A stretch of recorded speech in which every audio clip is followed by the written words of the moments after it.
రాష్ట్రాల్లో వీళ్ళు అక్కడ ఈ డ్రగ్స్ వీటికి సంబంధించినటువంటి ర్యాకెట్ అక్కడ ట్రేస్ అవడంతో వాళ్ళు ఒక మఫ్టీలో వచ్చి ఇక్కడ ఒక వర్కర్గా చేరి ఒక హెడ్ కానిస్టేబుల్ అతను పూర్తిగా ఒక 4 రోజులు పనిచేసి ఏమేం జరుగుతుందో మొత్తం గమనించి వాటికి సంబంధించిన శాంపిల్స్ని తీసుకొని వాటిని పంపించి టెస్ట్ చేయించిన తర్వాత మహారాష్ట్ర పోలీసులు అక్కడి నుంచి టీమును పంపించి ఇక్కడ వీళ్ళని లాక్ చేసి అరెస్ట్ చేయడం జరిగింది.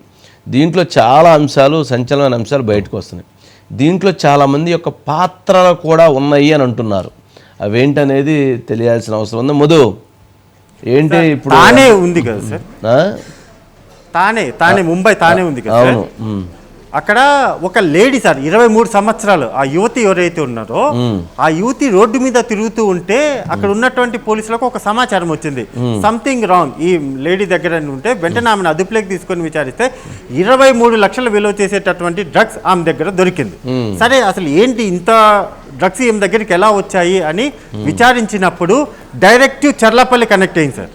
అంటే ఇక్కడ నుంచి చర్లపల్లి కనెక్షన్ అనేటటువంటిది లింక్ ఎస్టాబ్లిష్ అయిన తర్వాత డైరెక్ట్గా వెళ్ళలేకపోయారు, తానే పోలీసులు వెళ్ళలేకపోయారు. ఎందుకంటే ఈ యువతకు కూడా ఏం తెలియదు, అక్కడి నుంచి మాకు వేరే వాళ్ళు ఇస్తారు అని చెప్పి అప్పుడు రంగంలోకి దిగారు సార్.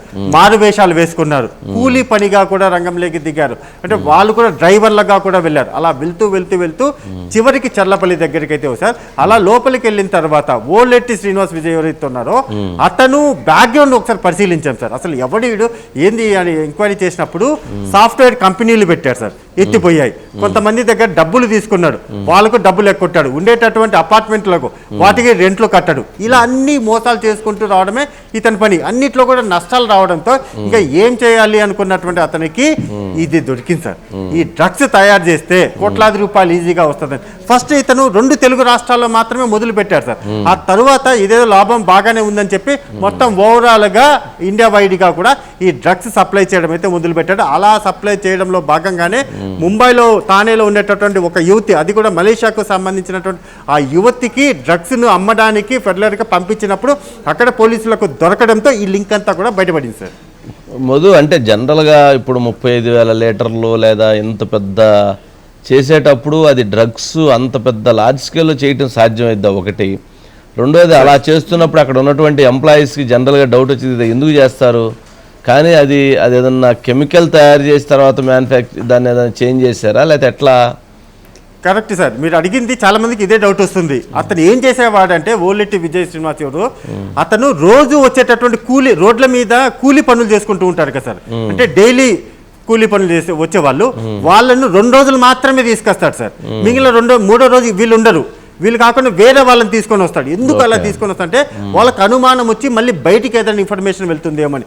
అండ్ మోర్ ఓవర్ ఎవరైతే వీళ్ళ దగ్గర పనిచేసేటటువంటి డ్రైవర్స్ కావచ్చు లేకపోతే అక్కడ ఉన్నటువంటి హెల్పర్స్ ఎవరైతే ఉంటారో కంటిన్యూగా ఒకే హెల్పర్స్ అనే వాళ్ళు ఉండరు సార్, మారుస్తూ ఉంటాడు. అలా మారుస్తూ ఉండడం మెయిన్ ఇతను సార్. అంటే ఒక రోజు చేయొచ్చు, 2 రోజులు చేయొచ్చు, ప్రతిరోజు చేయొచ్చు చెప్పాను కదా. మరి ఇంత పెద్ద లార్జ్ స్కేల్లో ఇంత పెద్ద క్వాంటిటీ రావటం అని అంటే డ్రగ్స్ దొరికాయి. అదేదో నాకు ఎందుకో ఎక్కడో ఇది వాళ్ళు ఏదో మెడిసిన్ తయారు చేస్తున్నారు, ఆ మెడిసిన్ రిలేటెడ్గా ఎక్కడో ఆ ఫార్ములాని ఆ కెమికల్ని అలాంటి కెమికల్ ఏమైనా వాడుంటారేమో డౌట్ వస్తుంది. బట్ అది కొంచెం తర్వాత అది ఇంకా పూర్తిగా స్టడీ చేయాల్సింది ఉండిద్దేమో, చూద్దాం. ఓకే మధు, కేటీఆర్ గారు మాట్లాడిన బయట సార్ దేని గురించి? డ్రగ్స్ గురించి రేవంత్ రెడ్డి ప్రభుత్వాన్ని బేస్ చేసుకుని ఒకసారి ప్లే చేయండి.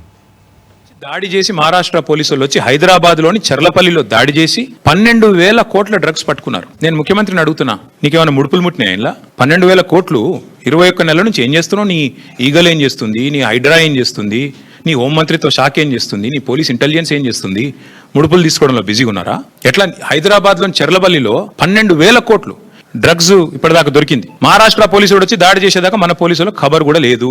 ముఖ్యమంత్రి గారికి ముడుపులు అందినాయి అనేది నా అనుమానం, అందుకే చూడట్టు వేయండేమో. దేశమంతా పచ్చగా అన్నట్టు డ్రగ్స్ రైతు రాష్ట్రంగా తీర్చిదిద్దాలని చెప్పని ఓ వైపు ప్రయత్నం చేస్తూ ఉక్కుపాదం మోపుతుంటే అందులో మాకు ముడుపు ముట్టిన అని చెప్పని మాట ఎంతవరకు సబబు అనే మాట సందర్భం చెప్తూ, అంటే వాళ్ళకు ఆ లిక్కర్ ఢిల్లీకి వెళ్లి వ్యాపారం చేసిన అలవాట్లో భాగంగా ఇచ్చినటువంటి ముడుపులకు సంబంధించి వాళ్ళు చేసినటువంటి ఆలోచనలు ఇక్కడ కూడా చేస్తూ చెప్పని ఆలోచన అంటున్న మాటలు కానీ మేము చూస్తాం తప్ప తీవ్రంగా ఆ మాటలు మేము ఖండిస్తా ఉన్నాం. ఇప్పుడు ఒకరు ఆల్రెడీ ఒక పార్టీ పెట్టుకోవడానికి పోతున్నారు, ఈ ఒకరిద్దరు మళ్ళీ నేను అనుకుంటున్నా అది 3 ముక్కలు అవుతుందా 4 ముక్కలు అవుతుందా? నాకు తెలిసిన మటుకు వచ్చే ఎన్నికల్లో ఈ సీట్లు కూడా